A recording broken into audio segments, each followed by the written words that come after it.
নমস্কার বন্ধুরা, শুভ সকাল। আমি সুধা, আপনারা দেখছেন সুধা রান্নাঘর। তো আবারও চলে আসলাম নতুন ধরনের মুখে জিভে জল আনা, মুখে স্বাদ আনা এমন একটা রেসিপি নিয়ে। তো আজকে একটি ভর্তার রেসিপি এনেছি। কি ভর্তা করব সেটা আগে বলবো না, কিন্তু সম্পূর্ণ ভিডিওটা দেখুন। কেমন লাগে অবশ্যই কমেন্টে জানাবেন। আমার চ্যানেলে যদি নতুন হয়ে থাকেন চ্যানেলগুলো সাবস্ক্রাইবার করবেন। যারা ইউটিউব থেকে দেখছেন চ্যানেলটি সাবস্ক্রাইবার করবেন। যারা ফেসবুক থেকে দেখছেন পেজটিকে ফলো করে পাশে থাকবেন। চলুন, কড়া বসিয়ে দিয়েছি, কড়া গরম হয়ে গেছে, তেল দিয়ে দিচ্ছি। তেল গরম হয়ে গেছে, দিয়ে দিচ্ছি এর মধ্যে ভালো করে চোকলা ছাড়িয়ে ধুয়ে রাখা পটল।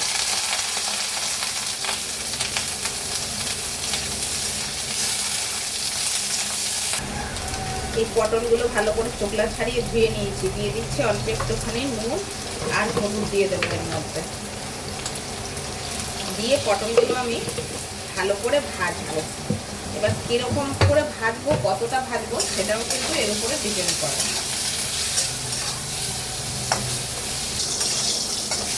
পটলগুলো ভাজা হয়ে গেছে, এগুলোর ভিতরে দিয়ে দেবো একটু নারকেল কুচি।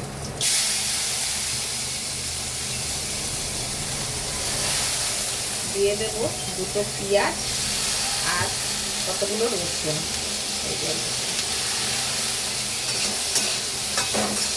দিয়ে আবার ভাজবো। ঝালের জন্য কটা শুকনো লঙ্কা দিয়ে দেবো এর মধ্যে।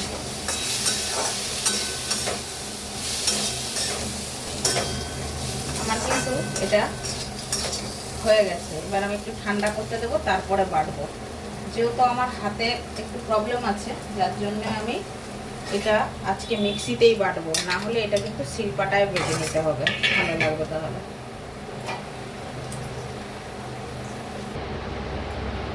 কড়াতে একটু তেল দিয়েছি, এটা বেশি তেল লাগে না।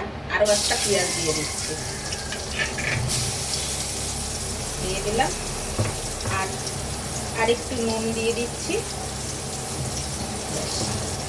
দিয়ে এবার এটা একটু ভেজে নেব।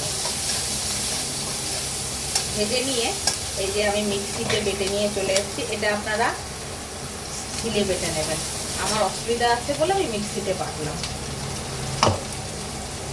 তো পেঁয়াজটা যেই এরকম হাফ ভাজা হয়ে যাবে, তখন কিন্তু এই মিক্সি থেকে এটা বার করে পেঁয়াজের মধ্যে দিয়ে দিতে হবে।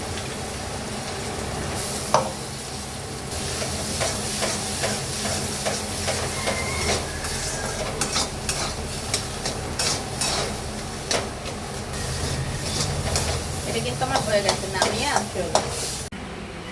রেসিপিটা তো দেখলেন পটল ভর্তার, আর লুকটা দেখুন কত সুন্দর হয়েছে।